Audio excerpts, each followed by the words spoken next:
సత్వర న్యాయం అంటే ఎక్కడ దక్కుతుంది? తప్పు జరుగుతుంది, పోలీస్ స్టేషన్కి వెళ్తారు, తర్వాత కోర్టుల చుట్టూ తిరుగుతారు. సత్వర న్యాయం కావాలంటే ఎక్కడ దక్కుతుంది? ఎస్, ఇప్పుడు చాలామంది ప్రజలు ఎదుర్కొంటున్నటువంటి పెద్ద సమస్య, కోర్టులలో వేలకు వేలు సంఖ్య అంటే కేసులు అనేది పేరుకుపోతున్నాయి. దీనికి కారణం ఎక్కడ ఉంది? కారకులు ఎవరు యాక్చువల్లీ? అంటే ఇక్కడ న్యాయస్థానాల సంఖ్య పెరగాలనా, జడ్జిల సంఖ్య పెరగాలనా, అసలు ఎక్కడ ఏది పెరగాలి, ఏది జరిగితే సత్వర న్యాయం జరుగుతుంది? ఇదే ఇప్పుడు తెలుసుకుందాం. మనం యాక్చువల్లీ హన్నంకొండలో ఉన్నాం. మనతోనే ఒక సీనియర్ అడ్వకేట్, దరిదాపున 38 నుంచి 40 సంవత్సరాల అంటే యాజ్ ఏ అడ్వకేట్గా మంచి ప్రావీణ్యం పొందుతున్నటువంటి మంగినపల్లి సదాశివుడు ప్రజెంట్ మనతోనే ఉన్నారు. వీరి నుంచి కొంత లేటెస్ట్ ఇన్ఫర్మేషన్ అడిగే ప్రయత్నం చేద్దాం. నమస్కారం, బాగున్నారా? ఎస్, నమస్కార్. First, I wanted to give thankful to BVR TV News as they are bringing the social awareness in the public day to day. Sir, మీరు అంటే బేసికల్ ఇంగ్లీష్లో మాట్లాడతారా, తెలుగులో మాట్లాడతారా? తెలుగు, ఇంగ్లీష్ ఏదైనా. తెలుగు, ఇంగ్లీష్. ప్రజెంట్ మనం తెలుగులో మాట్లాడదాం. ఎస్. ఓకే సార్, ఇప్పుడు నేను ఇంట్రొడక్షన్లో చాలా చెప్పిన సత్వర న్యాయం జరగట్లేదు అని చెప్పేసి, దాన్ని మీరు ఒప్పుకుంటారా, ఒప్పుకోరా? సత్వర న్యాయం అనేది జరగకపోయే సమస్య లేదు, న్యాయం మాత్రం జరుగుతుంది. ప్రతి వాళ్ళు సత్వరం అంటే the density of courts are less. అంటే తక్కువ కోర్ట్స్ ఉన్నాయి, ఎక్కువ లిటిగేషన్ పెరుగుతుంది. ప్రజల్లో డే టు డే అవేర్నెస్ పెరుగుతుంది. అవేర్నెస్ ఎంత పెరిగితే రైట్స్ అన్ని సాధించుకోవడానికి కోర్టుకు వస్తుంటారు. కాబట్టి ఆ యొక్క క్రమంలో కోర్ట్స్ పెంచడం లేదు, కోర్ట్స్లో స్టాఫ్స్ పెంచడం లేదు, కోర్టులో ఇన్ఫ్రాస్ట్రక్చర్ పెరగడం లేదు. ఇప్పుడు దైనందిన రోజుల్లో మనం చూస్తున్న వ్యవహారం ఏంటంటే, ప్రతి వాళ్ళు సత్వర న్యాయం అని చెప్పేసి అడ్వర్టైజ్మెంట్ చేస్తున్నారు. కానీ ఇక్కడ జరగబోయేది ఏంటి, డైలీ ఎన్ని కేసులు ఫైల్ అవుతున్నాయి కోర్టులలో అని దాని మీద except only honourable high courts and honourable supreme court తప్ప గవర్నమెంట్ వారు ఎలాంటి కార్యక్రమాలు చేయడం లేదు. సార్, నిజంగా చెప్పండి, ఇప్పుడు మీకున్నటువంటి సీనియారిటీ బేస్ చేసుకొని ఇప్పుడు ఒక కేసు వస్తుంది మీ దగ్గరికి, ఎన్ని రోజుల్లో అది న్యాయం జరుగుతుంది? ఒక నెల, 2 నెలలు అట్లా పడుతుందా? We cannot give any guarantee లేదు. No guarantee is there. Even day to day the government of India as well as state governments are giving time limit in the acts. ఆ యాక్ట్స్ ఇంప్లిమెంట్ చేయాలి అంటే day to day cases చాలా పేరైపోతున్నాయి. Filing of the cases are more. Okay, daily ఎన్ని cases file అవుతున్నాయి? Approximately ఎన్ని వేలు కావచ్చు? డైలీ ప్రతి ఒక్క జ్యూరిస్డిక్షన్ బట్టి ఉంటాయి కేసెస్ ఎన్ని అవుతున్నాయని చెప్పేసి.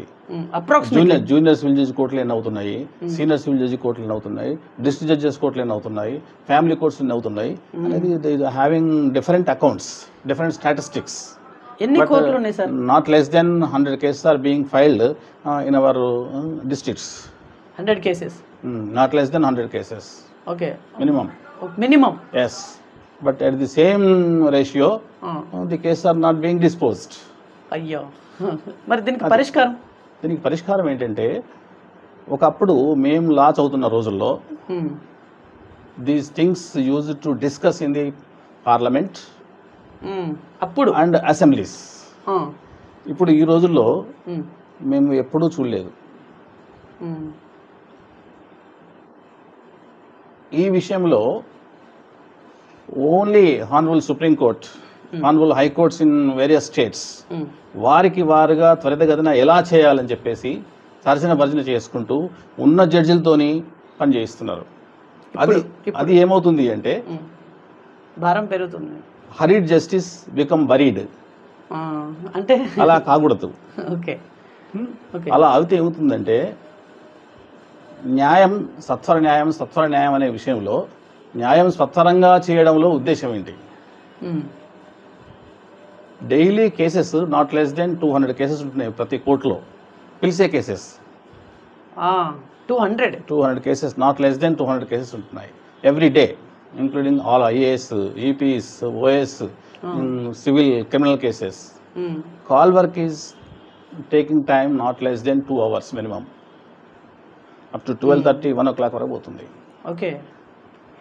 కోర్టుల్లో ఇన్ఫ్రాస్ట్రక్చర్ మీన్స్ కోర్టు స్టాఫ్, కోర్టులో కావాల్సిన సాంకేతిక నిపుణత, కోర్టులో కావాల్సిన టెక్నాలజీ అనేది ఇంప్రూవ్ చేయట్లేదు. యాక్చువల్లీ ఎన్ని కోర్ట్స్ ఉంటే, ఇప్పుడు హన్మకొండ గురించి మనం మాట్లాడదాం, ఎన్ని కోర్ట్స్ ఉంటే ఇప్పుడు ఇది ఇక్కడ కొంచెం న్యాయం దిశగా అడుగులు వేసే అవకాశం ఐ కెన్ గివ్ కంపారిజన్. ఎట్లా అంటే ఇండియాలో టోటల్ ఇండియాలో చూస్తే 1 మిలియన్ పీపుల్కి 18 కోర్టులు మాత్రమే ఉన్నాయి. Only 18 courts. 1 మిలియన్ పీపుల్స్కి 18 కోట్లే, 18 కోర్ట్స్ మాత్రమే ఉన్నాయి. 18 కోర్ట్స్. వేరాజ్ ఇన్ యుఎస్ 1 మిలియన్ పీపుల్కి 100 కోర్ట్స్ ఉన్నాయి అక్కడ. ఓకే. అమెరికా లాగా అవుతలేదు. అమెరికా లాగా అవుతలేదు ఎట్లా అవుతుంది? Our density of population is more, there density of population is less, courts are more. అంటే ఇప్పుడు మన పాపులేషన్ తగ్గట్టుగా కోర్ట్స్ అనేది సంఖ్య పెరగనుండి. యాక్చువల్లీ చెప్పాలండి పెంచాలి. అది ఎవరు పెంచుతారు? గవర్నమెంట్ పెంచాలి. కోర్టు వారు, సుప్రీం కోర్టు వారు, హైకోర్టు వారు వారికి వారుగా పెంచుకోలేరు. గవర్నమెంట్ ఇన్వాల్వ్మెంట్ అయితే ఉంటుందిగా. 100% గవర్నమెంట్ ఇన్వాల్వ్మెంట్ కావాలి. గవర్నమెంట్ శ్రద్ధ చూపించాలి వాటి మీద. చూపిస్తేనే పార్లమెంట్లో చట్టాలు తయారు చేయాలి. జడ్జెస్ ఎట్లా ఉన్నారు, ఏమున్నారు, ఎంతమంది ఉన్నారు, జరుగుతుందా లేదా అని దాంట్లో కమిటీలు వేస్తున్నారు. ఇప్పుడు మన హన్మకొండ గురించి మాట్లాడితే మన స్టేట్ గవర్నమెంట్ చొరవ తీసుకోవాలా లేకుంటే సెంట్రల్ గవర్నమెంట్ చొరవ తీసుకోవాలా? State government. ఓకే. వచ్చేలా ఉన్నాయా సార్ కోర్ట్స్ యొక్క సంఖ్య అనేది పెరిగేలా ఉందా? ఆ వెదర్ అవపడుతుందా మీకు? డే టు డే పెంచుతున్నారు, కానీ at the same time it involves with financial concurrence, financial involvement. Okay. As per my knowledge, recently 45 junior civil judges have recruited. They have selected. Okay. వాళ్ళని పెండింగ్ పెట్టారు. ఇంతవరకు GO issue కాలేదు. ఇప్పటికి 2 months అయిపోయింది. వారికి postings ఇస్తే దానికి కొంత ప్రగతిన అయిపోయేది. ఇప్పుడు కొత్తగా జడ్జి అయిన వాళ్ళకి 3 years కంపల్సరీ ఎక్స్పీరియన్స్ ఉండాలని ఒక పెట్టిందంటే సుప్రీంకోర్టు వారు పెట్టారు. ఎందుకు పెట్టారు అంటే వారు minimum 3 years as an advocate గా ఎక్స్పీరియన్స్ ఉండాలి. ఎందుకు అంటే ఒక లాయర్ దగ్గర 3 years పనిచేస్తే వారికి కేసెస్ గురించి అవగాహన జరుగుతుంది. వాట్ ఈస్ ఫైల్ అనేది తెలిసిపోతుంది, వాట్ ఈస్ డాకెట్ ఆర్డర్ అని తెలిసిపోతుంది, వాట్ ఈస్ ఆర్డర్ తెలిసిపోతుంది, వాట్ ఈస్ డిగ్రీ అని తెలిసిపోతుంది. అలాంటి విషయాలు ఏం తెలియక కాలేజ్ నుంచి డైరెక్ట్ గా వచ్చిన వాళ్ళు they are passing their examinations. High court వాళ్ళు పెట్టిన ప్రతి పరీక్షలో పాస్ అవుతున్నారు, క్వాలిఫై అవుతున్నారు, వస్తున్నారు, డైరెక్ట్గా సీట్లో కూర్చుంటున్నారు. They are eligible to sit on the bench as a judge, but they don't have any experience. మరి వాళ్ళకు ట్రైనింగ్ ఇస్తున్నారా అంటే ఇస్తున్నారు. మరి ఇంతకుముందు ప్రీవియస్లో ఉన్న వాళ్ళంతా క్విక్గా పనిచేయడం లేదు. ఎందుకు పనిచేయడం లేదనే విషయం కాదు అక్కడ, ల్యాక్ ఆఫ్ ట్రైనింగ్ లేదు. ఎస్, ఇక్కడ 3 years ఒక అడ్వకేట్ దగ్గర పనిచేసినాక మ్యాక్సిమం నేర్చుకోగలరు వాళ్ళు. అవును. కానీ 3 years ట్రైనింగ్ అంటూ లేదు ప్రీవియస్ వాళ్ళకి, ఎగ్జిస్టింగ్ డైరెక్ట్ క్లాసెస్ నుంచి వచ్చిన వాళ్ళకి. ఓకే. 3 years ట్రైనింగ్ అడ్వకేట్ దగ్గర లేదు, డైరెక్ట్ వాళ్ళని రిక్రూట్ చేసుకున్నారు. ఓకే. అట్లయితే వాళ్ళు ఎట్లా తెలియదు, వాళ్ళకి తెలియకపోవడం అనేది లేదు. They are qualified in their examinations. Unless they are having knowledge, they cannot qualify in examinations. Okay. కానీ operation of practicality, operation of the cases, it required experience. Okay. Experience must. Yes. మరి ఇప్పుడు దీనికి solution ఏంటి sir? ఇప్పుడు సత్వర న్యాయం దీనికి solution ఏంటి? న్యాయస్థానాల సంఖ్య పెంచాలి, అదేనా? న్యాయస్థానాల సంఖ్య పెంచుకుంటూ అందులో ఇన్ఫ్రాస్ట్రక్చర్ కూడా పెంచాలి. ఇన్ఫ్రాస్ట్రక్చర్ అంటే ఏంటిది? Infrastructure means all benches, all technical operators complete ఉండాలి. ఓకే. యాక్చువల్లీ ఉమ్మడి వరంగల్ జిల్లాలో ఎన్ని ఉన్నాయి? ఇప్పుడు ఉమ్మడి కాదు, ఇప్పుడు మన హన్మకొండ విషయానికి వస్తే ఎన్ని కోర్టులు ఉన్నాయి ఇక్కడ? Principal district judge, first additional district judge, second additional district judge, family court, labour court, ఒక 5 జిల్లా జడ్జిలు ఉన్నారు, 2-3 సబార్డినేట్ జడ్జిలు ఉన్నారు, senior civil judges, 5 members junior civil judges ఉన్నారు. Old courts, these are all old courts, new courts are not here. New court అంటే ఒకటి గుర్తుకొచ్చింది, స్టేషన్ గన్పూర్లో పడ్డటువంటి కోర్ట్కి వీక్లీ వన్స్ ఒక్కసారి మాత్రమే జడ్జి గారు వస్తారట. ఇట్లా వీక్లీ వన్స్ వస్తే ఎట్లా sir? No recruitment is there. Additional జడ్జెస్ను అడిషనల్ జనగామలో ఉన్న జడ్జి గారికి అర్హత ఇచ్చారు, వారిని ఎఫ్ఏసీగా పెట్టారు. అక్కడ చేయడమే చాలా కష్టం అవుతుంది, వారి కేసెస్ చూడడమే కష్టం అవుతుంది. మీరు పోయి గన్పూర్ స్టేషన్లో చూసుకొని రావాలంటే ఎలా ఉంటుంది? మరి జడ్జిని ఎందుకు ఇవ్వలేదు? జడ్జిని అపాయింట్ చేసినాకనే కోర్టు ఇవ్వండి, అది బాగుంటుంది. Okay okay. ఇప్పుడు న్యాయస్థానాల సంఖ్య పెంచాలనంటే మండలాల వారీగా పెంచితే బెటరా, ఈ సిటీలనే పెంచితే బెటరా, అసలు ఎక్కడ పెంచితే బెటర్? మండలాల వారీగా పెంచాలి అంటే ఇన్ఫ్రాస్ట్రక్చర్ కావాలి, ప్రొటెక్షన్ కావాలి తప్పనిసరిగా. వారికి అక్కడ కావాల్సిన ఇన్ఫ్రాస్ట్రక్చర్ లేకుండా మండలాల వరకు పెడితే శరామామలో పెట్టకూడదు, కంటి తుడుపు చర్య కాకూడదు. అట్లా అలా పెడితే జ్యుడిషియరీకి చాలా ఇదవుతుంది. ఏమవుతుంది? మండలాల వారు పెడితే ఇన్ఫ్రాస్ట్రక్చర్ ఉండదు, ఎలక్ట్రిసిటీ ఉండదు, అక్కడ ట్రాన్స్పోర్టేషన్ ఉండదు. ఓకే సార్, ఇప్పుడు రోడ్స్ అన్నీ బాగానే ఉన్నాయి, ఎలక్ట్రిసిటీ కూడా అంతే, ఎలక్ట్రిక్ పవర్ కూడా బాగానే వస్తుంది. First government has to decide. గ్రామ న్యాయాలయాలు అని చెప్పేసి ఎప్పుడో ఎనాక్ట్మెంట్ వచ్చింది, ఎప్పుడో చట్టం తయారు చేశారు, మరి ఇంతవరకు కూడా పెట్టట్లేదు. ఎందుకు పెట్టట్లేదు అంటే just because of financial involvement ఉంది కాబట్టి. ఇప్పుడు మండలాల వారీగా కోర్టుని కనుక పెంచితే, మండలాల్లో కనుక పెడితే, న్యాయస్థానాన్ని అక్కడికైనా పెడితే క్లయింట్స్కి లాభం జరుగుతుందా, నష్టం జరుగుతుందా? నష్టము లాభం అనేది ఉండదు, అక్కడ ఉండదు. కాకపోతే వాళ్ళ ప్రయాణ కాలాన్ని ఎక్స్పెండిచర్ తగ్గుతుంది కావచ్చు దగ్గర. ఎస్. ఓకే, దగ్గర అంటే బెటర్ అనొచ్చా? అట్లా అనడానికి వీల్లేదు, లేదా? అట్లా అనడానికి వీల్లేదు. ఓకే, ఎవరికైతే న్యాయం కావాలో ఇప్పుడు అందరూ వస్తున్నారు, filing of cases more. Okay, but there is no disposal correct కావట్లేదు అంటే జడ్జి గారి తప్పిదం అనొచ్చా? No no no, judges are striving like anything for disposal. మరి ఎవరి తప్పిదం అది? Filing of the cases are more than disposal. Okay okay okay okay. Filing ఎక్కువ అవుతున్నది, డిస్పోజల్ తగ్గుతుంది. ఎందుకంటే judges also human beings. Okay, వాళ్ళు కేసెస్ పిలవడానికి డైలీ డేట్స్ ఇవ్వడానికే 2 hours ఏమో అవుతుంది. అవునా? దానికే సార్ ఒక కోర్టులో ఎన్ని కేసెస్ అవుతాయి సార్ ఒక 1 dayలో? అలా చెప్పడానికి కరెక్ట్ ఏం లేదు, లేదా? లేదు. ఎందుకంటే వాళ్ళు ట్రయల్ నడపాలి, ఇంటరిమ్ ఆర్డర్స్ ఇవ్వాలి, డైలీ కేసెస్ చెక్ చేయాలి. In spite of that they are doing well for disposal. Okay okay. So ఇప్పుడు న్యాయస్థానాల సంఖ్య పెంచితే ఇక్కడ లోకల్లోనే పెంచాలంటున్నారు మీరు? ఓవరాల్ నాట్ ఓన్లీ లోకల్ అంటే ఎక్కడ పెంచాలి? Entire India, especially in our state of Telangana more courts పెట్టాలి. పెట్టాలంటే ఇప్పుడు చూడండి, for example as per my knowledge నేను చెప్పాను సేమ్ 45 members జడ్జెస్ ను రిక్రూట్ చేశారు, జస్టిస్లను. 2 months అయింది వాళ్ళ రిజల్ట్ వచ్చేసి. ఇంతవరకు వారికి అపాయింట్మెంట్ ఆర్డర్స్ ఇవ్వలేదు. ఎందుకు ఇవ్వలేదు? ఎందుకంటే government it is pending with the government. ఎందుకు అన్నట్టు మీరు అట్లా ఏదో అంటారు, జీవో రాలేదంటారు, ఇంకేదో రాలేదంటారు, ఏమో అని చెప్పేసి అంటున్నారు. చాలా వేకెంట్ ఉన్నాయి. అప్పుడు 40+ ఎంతో అన్నారు మీరు? 45. మరి 45 కోర్ట్స్ ఉన్నాయా? పోస్టింగ్స్ ఉన్నాయా? ఎస్. వారికి ఫైనాన్షియల్ కాంకరెన్స్ వచ్చిందా లేదా తెలియదు. ఒక జీవో కావాలట, ఆ జీవో ఇష్యూ చేయలేదు.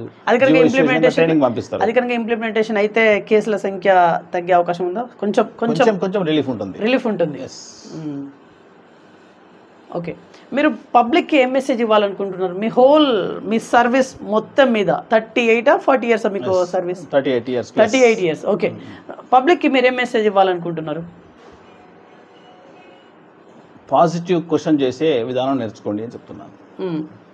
How to question the organisation, how to question the administration, how to question the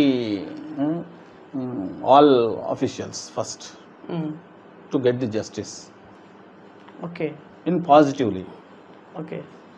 అంటే ఇప్పుడు ఒక వ్యక్తి నిర్మాణాత్మకమైన క్వశ్చన్స్ చేయాలి. ఎవరు చేయాలి? పబ్లిక్, ఎవరిని చేయాలి? కన్సర్న్ అథారిటీస్ని. నాకు తప్పు జరిగింది. దీనికి అంతటి కారణం ఏంటంటే, as per my knowledge, as per my readings, perfect లెజిస్లేచర్లను ఎన్నుకోవడం లేదు ప్రభుత్వాలను. పర్ఫెక్ట్ లెజిస్లేచర్ మీన్స్ ఏదైనా గ్రెవెన్స్ ఉంటే ఆ గ్రెవెన్స్ను అసెంబ్లీలో డిస్కస్ చేసే పరిస్థితి ఉండాలి. Hour respected MLAs 80s 90s లో చేసేవాళ్ళ చేసేవాళ్ళు. ఓకే. ఎన్టీ రామారావు పీరియడా? ఎన్టీ రామారావు పీరియడ్లో చేశారు, ఇంకా తర్వాత కూడా చేశారు. మా దగ్గర కోర్టులు కరెక్ట్గా లేవు, మా దగ్గర జడ్జి గారు రాక ఇంతకాలం అయిపోయింది అని చేస్తే వెంటనే ఆ క్వశ్చన్కి హైకోర్టు రిజిస్ట్రార్ దగ్గర నుంచి సమాధానం వచ్చేది, ఎస్ వీఆర్ అపాయింటింగ్ అని చెప్పేసి. అక్కడే వేకెన్సీస్ ఫిల్అప్ కాలేదు. దాని గురించి హైకోర్టు వారు, సుప్రీంకోర్టు వాళ్ళు మ్యాక్సిమం ఎంత చేయాలో అంత చేస్తాను, బియాండ్ లిమిట్స్ చేస్తున్నారు. ఇప్పుడు మన వరంగల్ కోర్టు గురించి ఏం చెప్పాలనుకుంటున్నాం? మన హన్మకొండ కోర్టు గురించి అంటే, కోర్టు గురించి అంటే మీ ఉద్దేశం ఏంటి? అంటే ఓకే, మన అన్ని జిల్లాలతో పోల్చితే మన హన్మకొండ కోర్టు అన్ని జిల్లాలతో పోల్చి అట్లా కంపేర్ చేయడానికి ఏం లేదు. మీకున్న సీనియారిటీని బట్టి మీరు మోస్ట్లీ మీరు అన్ని చూసి ఉండొచ్చు నాకు తెలిసి. అయితే సో మీకున్న సీనియారిటీని బట్టి అన్ని జిల్లాలతో పోలిస్తే మన హన్మకొండ కోర్టు అట్లా కంపేర్ చేయడానికి వీల్లేదు. ఒక జిల్లాకు ఇంకా జ్యుడిషియరీ విషయంలో చేయడానికి వీల్లేదు. అంతేనా? మనకు అన్లెస్ స్టాటిస్టిక్స్ ఆర్ దేర్, ఆ జిల్లాకు ఈ జిల్లా కంపేర్ చేయడానికి అక్కడ డిస్పోజ్ అని ఇక్కడ చూసుకుని వాళ్ళు హైకోర్టు వారు చూస్తున్నారు వాట్ ఈస్ వాట్ ఎప్పటికప్పుడు. Routine periodical checkings are there. Okay. అది without having record, without having other things, I cannot say that cannot be compared. Right. Sir, ఇప్పుడు పాత చట్టాలు మీకు అంతా తెలుసు, పాత చట్టాల గురించి. కొత్త చట్టాలు వచ్చినాయి కదా, ఈ కొత్త చట్టాలు పబ్లిక్కి యూటిలైజ్ అయ్యేలా ఉన్నాయా? పబ్లిక్కి హానిని కలిగించేలా ఉందా? అసలు ఏముంది? ఏ చట్టమైనా పబ్లిక్కి హాని కలిగించే విషయం అంటూ ఉండదు. మరి యాక్సిడెంట్ కేసులో అది ఇది అని చెప్పేసి కొంత ధర్నాలు అవి పెద్ద జరిగినాయి. యాక్సిడెంట్ కేసుల్లో ధర్నాలు జరిగినాయి అంటే ఫలాని వారు ఫలాని ఫైన్ కట్టాలి, ఫలాని వారు ఫలాని వ్యవహారంలో ఇన్వాల్వ్ కావాలి అని చెప్పారు కాబట్టి ఇది అగెన్స్ట్ పీపుల్ ఉంది అని చెప్పేసి దాన్ని సస్పెండ్ చేశారు అప్పుడు ఆ కాలంలో, ఎనాక్ట్మెంట్ రాకముందే. కాబట్టి దాని గురించి పెద్ద అదేం కాదు. ఒక్కసారి ఎనాక్ట్మెంట్ వచ్చిన తర్వాత కొత్త చట్టం కానీ ఏదైనా చట్టం వచ్చిన తర్వాత దాన్ని అమెండ్ చేయాలంటే ఓన్లీ లెజిస్లేచర్ మాత్రమే చేయాలి. That is in parliament or in the high court or in the state assembly. Okay. మీరు బేసికల్లీ అంటే మీరు సివిలా క్రిమినల్ లాయరా? నేను 80% ఆఫ్ ది కేసెస్ సివిల్ చూస్తుంటా. సివిల్ 80%? ఓకే. ఇప్పటిదాకా మీ హిస్టరీ గురించి ఒకసారి మనం తీస్తే అంటే మీకు బాగా డిఫికల్ట్ అయినటువంటి కేసెస్ ఏమైనా ఉందా సార్? డిఫికల్ట్ అంటూ ఏం లేదు. ఏదో కేసు వస్తే అబ్బా ఇది అర్థం కావట్లేదు, తర్జన భర్జన, అసలు ఎంత దాన్ని స్టడీ చేసినా కూడా అర్థం, అట్లాంటి కేసెస్ ఏమన్నా మీరు చూసినా? అలాంటిది these are very common cases. అట్లా క్రిమినల్ సైడ్ ఏం చేస్తున్నారు అంటే దాన్ని బొమ్మాడింగ్ చేస్తున్నారు, ఫలాని కేసు ఫలాంది, ఫలాని కేసు ఫలాంది అని చెప్పేసి. అట్లా సివిల్ కేసులలో చేయడానికి వీల్లేదు. Everything is established. ఓకే. ఈ కేసు ఇది, ఈ కేసు ఇది అని చేయడానికి వీల్లేదు. సో మీరు గవర్నమెంట్ ఆర్గనైజేషన్ అంటూ ఎన్ని చేసిళ్ళు? నేను యాజ్ ఏ గవర్నమెంట్ లీడర్గా 1995 నుంచి AGP for industrial tribunal come labour court additional charge కొంతకాలం పనిచేశాను జిల్లా కోర్టుకి.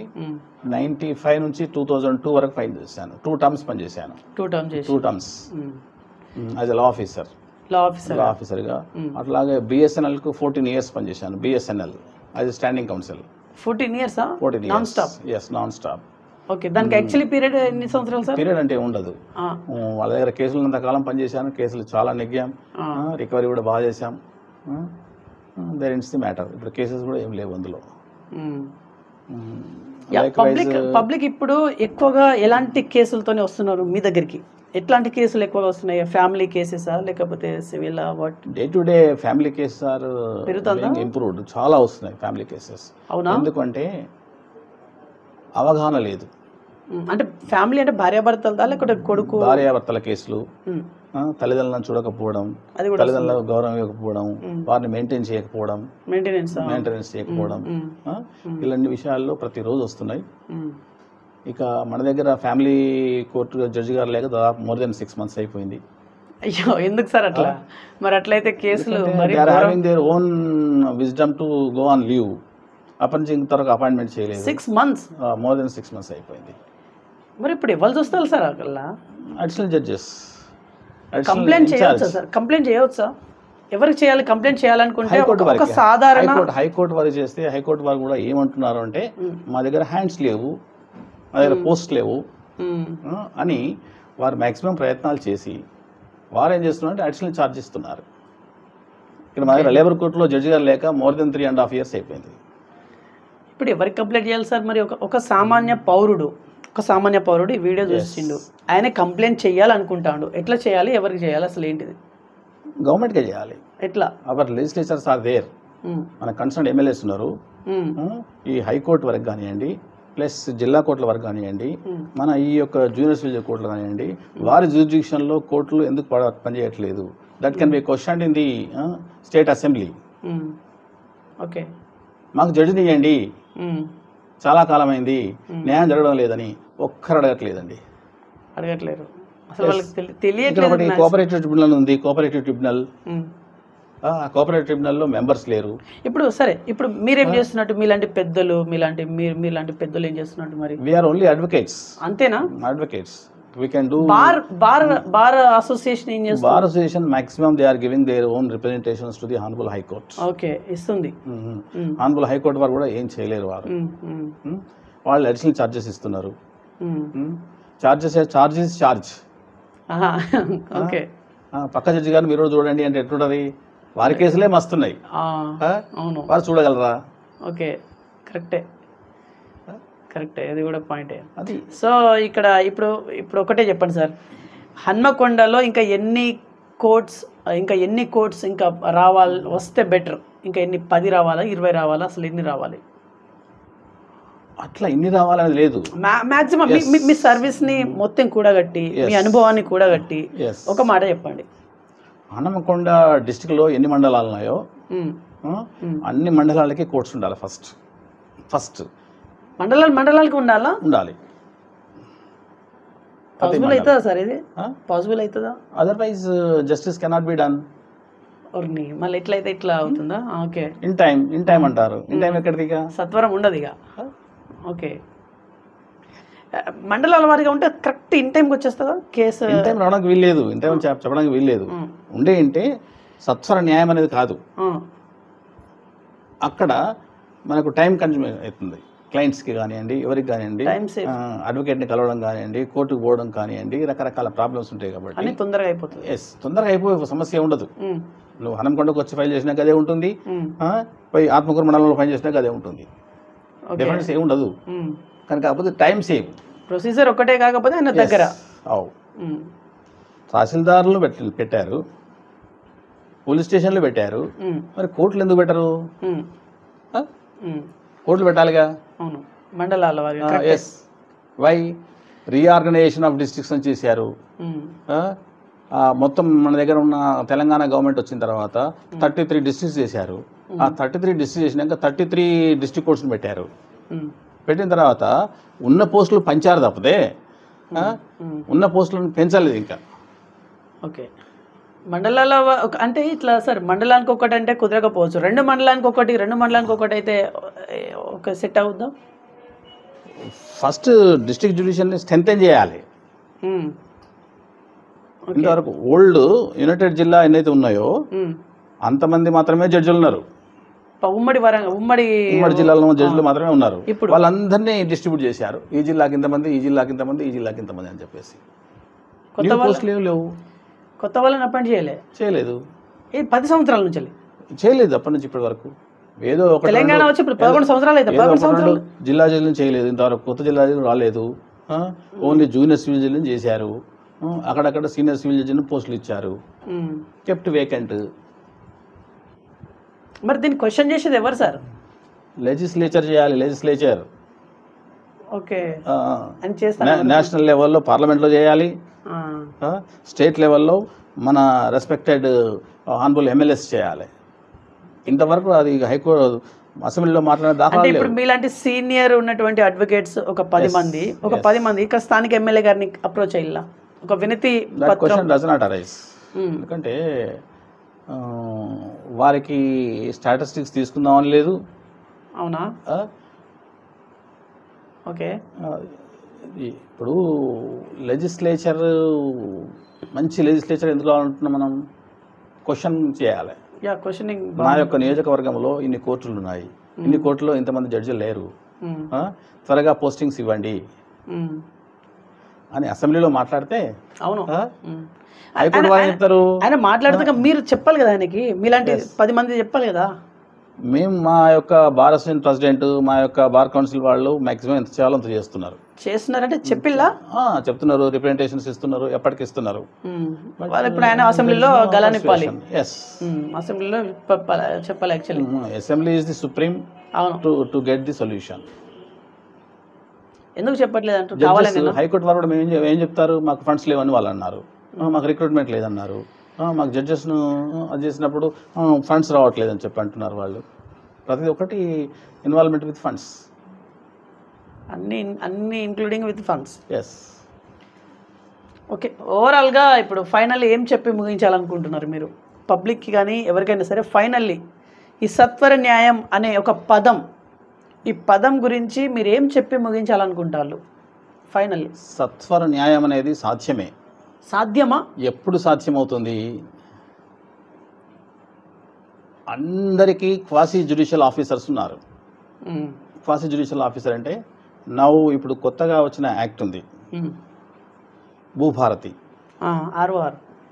భూభారతి ఆ యాక్ట్లో తహసీల్దార్కి పవర్ ఇచ్చారు, ఆర్డీఓకి పవర్ ఇచ్చారు, కలెక్టర్కి పవర్ ఇచ్చారు. అక్కడ ఎక్కడ కాకపోతే హైకోర్టు. భూభారతి ఓకేనా, ధరణి ఓకేనా? ఎస్. లైక్ వైజ్ ఇంతకుముందు ఉన్న గవర్నమెంట్లో ఇవన్నీ పవర్స్ తీసేశారు, ఓన్లీ కోర్ట్స్కి ఇచ్చారు. దాంతో ఫైలింగ్ ఆఫ్ ది కేసెస్ బాగా అయిపోయినాయి, రెవెన్యూ కేసెస్ ధరణిలో. ఓకే, ఇప్పుడు ప్రాబ్లం అగైన్ మళ్ళీ బ్యాక్ వచ్చేసింది, అదంతా అంతా స్టేల్ అయిపోతుంది ఇప్పుడు. ఎస్. దీని గురించి ఎవరు అవగాహన తీసుకురావాలి ప్రజల్లో? ఎంఆర్ఓ చెప్పాలి. ఎస్. మా కోర్టుల తరఫున డిస్ట్రిక్ట్ లీగల్ సర్వీసెస్ అథారిటీ ఉంది.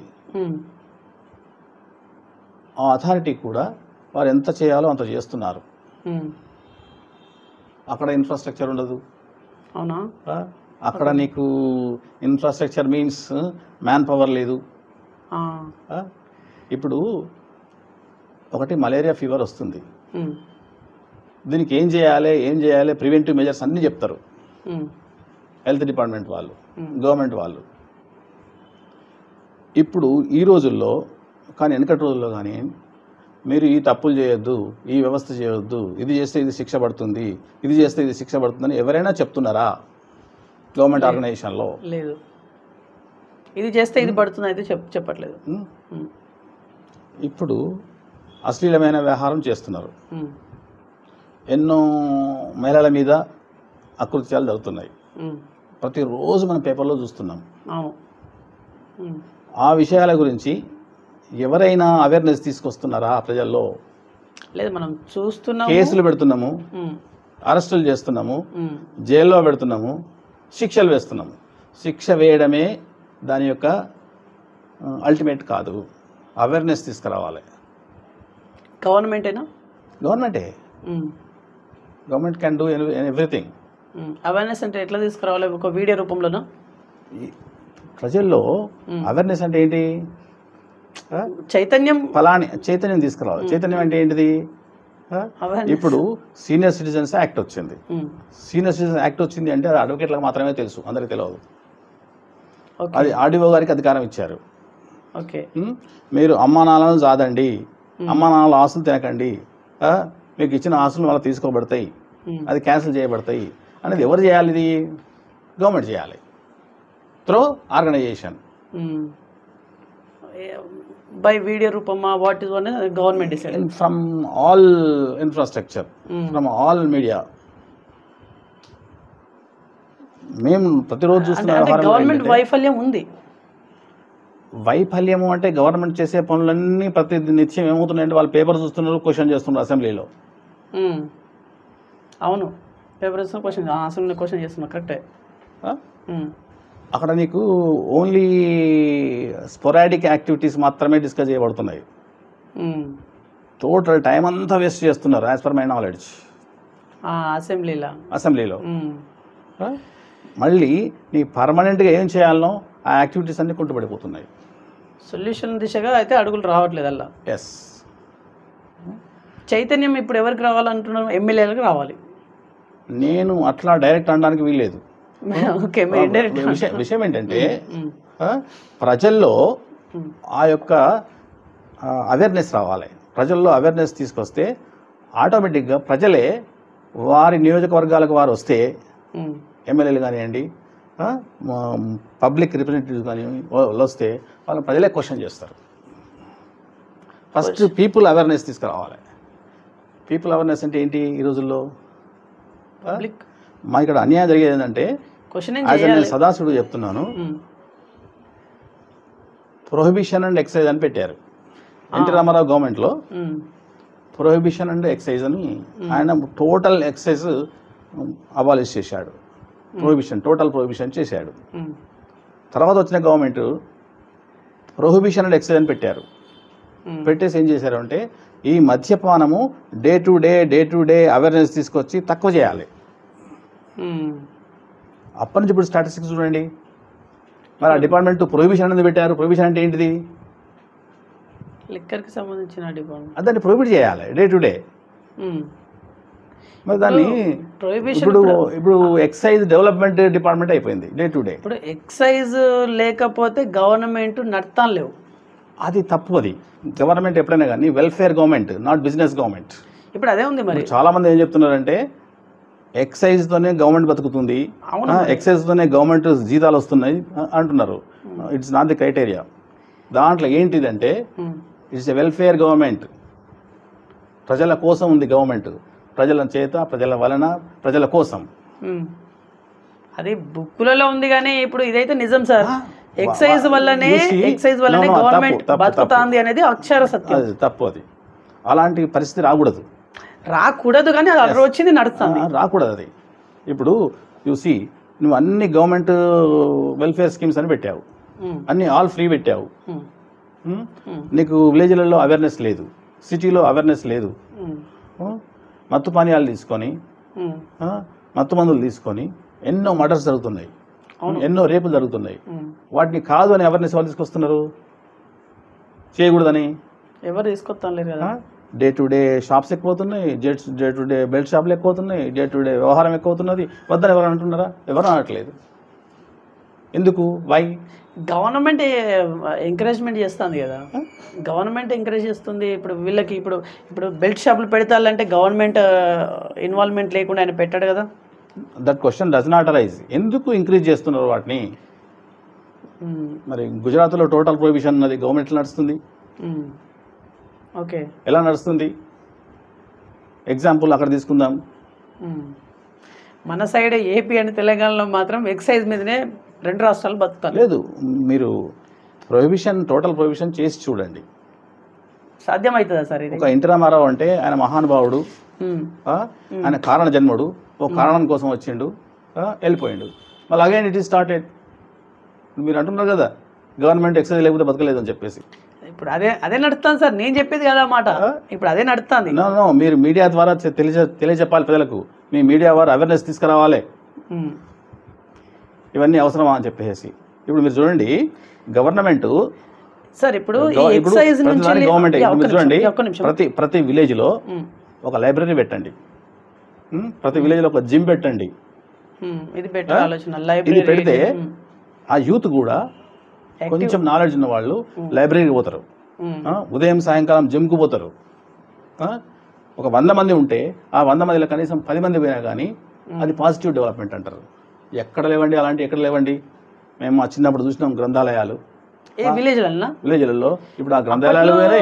అప్పుడు ఎట్లా ఇంతవరకు ఏ డెవలప్మెంట్ లేదు. అప్పట్లో విలేజ్లలో గ్రంథాలయాలు ఉండేవా? ఉండేది. అన్ని విలేజ్ కాదు, కొన్ని ఇంపార్టెంట్ విలేజెస్లో ఉండేవి, తాలూకాలలో ఉండేవి. మరి అవి ఆ పరిస్థితులే ఉన్నాయి, ఆ డెవలప్మెంట్ ఏం లేదు. నేను 1977లో హనుమకొండకు వచ్చాను. Basically స్టూడెంట్గా మీరు ఎక్కడ నేను చెప్తాను మేడం, యాజ్ స్టూడెంట్గా ఇంటర్మీడియట్ ఫస్ట్ ఇయర్లో 77, 79 నా బ్యాచ్ అక్కడికి వచ్చాము. ఓకే. అక్కడికి వచ్చిన తర్వాత ఈ రోజు వరకు కూడా ఒక కొత్త లైబ్రరీ లేదు. ఇది ఈ విషయం ఎందుకు చెప్తున్నా అంటే గదే సెంట్రల్ లైబ్రరీ ఉన్నది, గదే రీజనల్ లైబ్రరీ ఉన్నది. వరంగల్ ఎంత పెరిగింది, అనుకోండి ఎంత పెరిగింది, చాలా పెరిగింది, డెవలప్ అవుతుంది కూడా.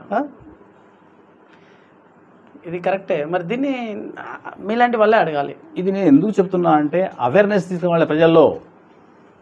ప్రజల్లో అవేర్నెస్ లేకపోతే ఏం రాదు. ప్రజల్లో అవేర్నెస్ వస్తే ఆటోమేటిక్గా people representatives can represent the matter before the assembly. ఇప్పుడు ప్రజల్ని ఎక్కువగా ప్రభావితం చేసేది ఒక శక్తి, సోషల్ ప్లాట్ఫామ్. ఎస్. దీని గురించి మీ ఒపీనియన్? సోషల్ ప్లాట్ఫామ్ అంటే it's most unfortunate thing. Universal media అనేది ఏది లేదు. ప్రతి పార్టీకి ఒక మీడియా అయిపోయింది, ప్రతి వ్యవస్థకు ఒక మీడియా అయిపోయింది. మీడియా అనేది పర్సనల్ థింగ్ అయిపోయింది. ప్రజలకు కూడా కరెక్ట్ అవగాహన పోతలేదు, ప్రజలకు కరెక్ట్ న్యూస్ పోతలేవు, ప్రజలకు కరెక్ట్ వ్యవహారం ఏమి నడుస్తుందో తెలుస్తలేదు. ఈ పేపర్ ఇది రాస్తుంది, ఈ పేపర్ ఇది నడుస్తుంది. ఒక మనిషి ఎన్ని పేపర్లు తీసుకుంటాడు? అవును, ఇది పాయింటే. ఎవరు వాళ్ళు పెట్టుకుంటారు, కరెక్ట్. ఎస్. అంటే అది కరెక్ట్ అవగాహన వస్తుందా? రావడం. ఇలా ఏది ఫేక్ ఏది రియల్ అనేది ప్రజలు నిర్ధారించుకోవాలి. ఎట్లా అనేది చెప్పండి. ఎట్లా అనేది అవేర్నెస్ రావాలి ప్రజలకి. ఎవరి మీద కంట్రోల్ లేదు, అకౌంటబిలిటీ లేదు. గవర్నమెంట్ ఆర్గనైజేషన్స్ ఫెయిల్ అయిపోయినాయి. ఇప్పుడు కొత్తగా ఈ మధ్యకాలంలో మీరు చూడండి, ఈ మధ్యకాలంలో చూడండి ఎంతమంది ఆఫీసర్స్ పట్టుకుంటున్నారు ఏసీబీ వాళ్ళు. అవును, ఏసీబీ వాళ్ళకు స్వయం ప్రతిపత్తి లేదు. గవర్నమెంట్ ఏం చెప్తే చేయాలి. వాళ్ళకు స్వయం ప్రతిపత్తి ఉండే అంటే వాళ్ళు పోయి పట్టుకుంటారు. అవును, ఇది చేయొద్దు అని చెప్పేసి. నిన్నగాక మొన్న చూసాం ఆ ములుగులో ఒక డిఈఓను పట్టుకున్నారు. డిఈఓను, this is first time what I have seen. Okay. మరి ఎవరు ఇస్తున్నది? అది ఇంత దారుణం. ఒక విద్యాశాఖాధికారిని ఏసీబీ వాళ్ళు పట్టుకున్నారు అంటే. పేరు మహిళగా సార్? ఎవరో ఉన్నారు, ములుగు డిఈఓ. ఏజ్డ్ అనుకుంటాం. లేదు, కొత్తగా వచ్చారు మేడం. అంటే ఇవన్నీ ఏంటి అంటే మీరు సత్వర న్యాయం గురించి జరిగినప్పుడు ప్రజల్లో అవగాహన రానప్పుడు సత్వర న్యాయం జరగదు. చట్టాలు చేశారు. మొన్న 2018లో specific relief act 2018 amendment act వచ్చింది. ఫలానా కేసులు వేస్తే అమ్మడాలు కొనడాలు ఈ యొక్క ఎన్ఫోర్స్మెంట్ ఆఫ్ కాంట్రాక్ట్ 12 monthsలో అయిపోవాలి.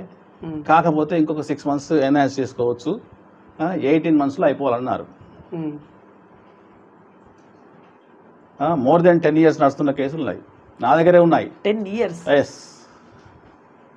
అవి ఇంకా ఎప్పుడు కొలాప్స్ అయితే మరి ఎప్పుడు డిస్పోజ్ అయితే అనేది ఎవరికి తెలియదు. ఎందుకంటే వాళ్ళు చేసేది, జడ్జెస్ చేసేది కూడా వాళ్ళు మానవ మాత్రులు మాత్రమే, వాళ్ళు యంత్రాలు కాదు. చేయండి అంటే మరి 10 సంవత్సరాల 10 సంవత్సరాలు అంటే అట్లా మరి ఆ యొక్క వ్యవహారం అట్లున్నది పరిస్థితి. మర్డర్ కేసా సార్? నో, సివిలేనా? Civil case. 10 years నుంచి ఉంటాయి, చాలా ఉన్నాయి అట్లా. కొత్తగా ఇప్పుడు వచ్చిన ఏఐ అనేది ఓకేనా డెవలప్మెంట్ గ్రోత్కి? అది పర్సనల్ అవేర్నెస్ తీసుకొస్తుంది ఏఐ. వాట్ ఈస్ వాట్, అది చాలా మంచిది, చాలా మంచిది. దాన్ని పాజిటివ్గా వాడుకోవాలి. పాజిటివ్గా వాడుకోవాలి. ఏది ఫేక్ ఏది రియల్ అర్థం కావట్లేదు కొన్ని వీడియోలు. అందుకే పాజిటివ్గా వాడుకోవాలి. ఆర్టిఫిషియల్ ఇంటెలిజెన్సియా, దాంట్లో ఒకసారి మనం ఇట్లా కొట్టుకుంటే దీంట్లో ఇట్లా దాంట్లోకి ఎంటర్ అయ్యి కొట్టుకుంటే ఈ రోజుల్లో ఎన్ని వచ్చినాయి, ఏమున్నాయి అని చెప్తుంది. అవును, అది బెటర్. మంచిగా యూజ్ చేసుకుంటే మంచిది. 100%. ఫైనల్ ఏం చెప్పి ముగించాలనుకుంటున్నారు పబ్లిక్? సత్వర న్యాయం జరగాలంటే పబ్లిక్ అవేర్నెస్ తీసుకొని రావాలి. పబ్లిక్ అవేర్నెస్ ఎవరు తీసుకురావాలి? ప్రభుత్వ యంత్రాంగం తీసుకురావాలి. ప్రభుత్వ యంత్రాంగం తీసుకురావాలి అంటే ప్రభుత్వ యంత్రాంగానికి డైరెక్షన్ ఇచ్చే పరిస్థితిలో ప్రభుత్వం ఉండాలి. ఓకే. ప్రభుత్వం అంటే ఎవరు? మనమే. మన ఎమ్మెల్యేలు, మన ఎంపీలు, మన పబ్లిక్ రిప్రజెంటేటివ్స్ వాళ్ళు. They have to discuss the things in there houses. Okay, అప్పుడే సాధ్యమవుతుంది. అల్టిమేట్గా ఈ ఉన్న కోట్లతో ఉన్నట్టుగా నడిపించాలి, ఇదే స్పీడ్ నడవాలి, ఇదే జడ్జెస్తో నడవాలి, ఇవే కోర్టులు నడవాలంటే ఒక యుగం పైన కాదు. యుగం పోయినా కదా ఎస్. అల్టిమేట్గా న్యాయస్థానాల సంఖ్య పెంచాలి అనేదే, అంతేనా? న్యాయస్థానాల సంఖ్యతో పాటు న్యాయస్థానాల ఇన్ఫ్రాస్ట్రక్చర్ కూడా పెంచాలి. ఇన్ఫ్రాస్ట్రక్చర్ మీన్స్ అందులో పనిచేసే న్యాయ వ్యవస్థలో పనిచేసే స్టాఫ్ వస్తుంది, వాళ్ళకి కావాల్సిన సైంటిఫిక్ యూటిలిటీస్ వస్తాయి, వాళ్ళకి కావాల్సిన సాంకేతిక నిపుణత ఉండాలి, వారికి ట్రైనింగ్ ఉండాలి, ఇదంతా ఇన్వాల్వ్మెంట్ ఉంటుంది. రైట్. ఏదో ఒక కోర్టుని అపాయింట్ చేసాము, ఒక జడ్జి గారిని అపాయింట్ చేసాము, అయిపోతుంది అని చెప్పి అంటే 2 బెంచీలు ఉంటాయి, ఆ జడ్జి ఒక బెంచ్, ఈ ఒక జడ్జి బెంచ్ తీసుకుంటాడు, అది కాదు విధానం. అట్లయితే కేసులు సత్వరంగా జరగదా మరి? ఓన్లీ కోర్టు జరగదు. ఎట్లా, ఎందుకు జరగదు? ఆల్రెడీ జడ్జి గారు ఉన్నారు, వాదిస్తున్నారు, చెప్తాం. ఒక కోర్టులో 5 ఉన్నారు, 10 మంది ఉన్నారు ఎంప్లాయీస్. జడ్జెస్ని ఇద్దరిని చేసి మీకు 4 వీళ్ళకు 4 అంటే ఎట్లా నడుస్తుంది? ఓకే ఓకే ఓకే సరే, మీరు అన్నట్టుగా మరి వచ్చే వెదర్ అవపడుతుందా హన్మకొండలో? ఇంకో 10 సంవత్సరాలకైనా, ఇంకో 5 సంవత్సరాలకైనా? That's depend on our legislature. దానికి మనం ఆన్సర్ లేదు ఇక. వాళ్ళు ఎట్లా డిసైడ్ చేస్తారు అనేది, వాళ్ళు అసెంబ్లీలో వాదిస్తారా లేదా తెలియదు.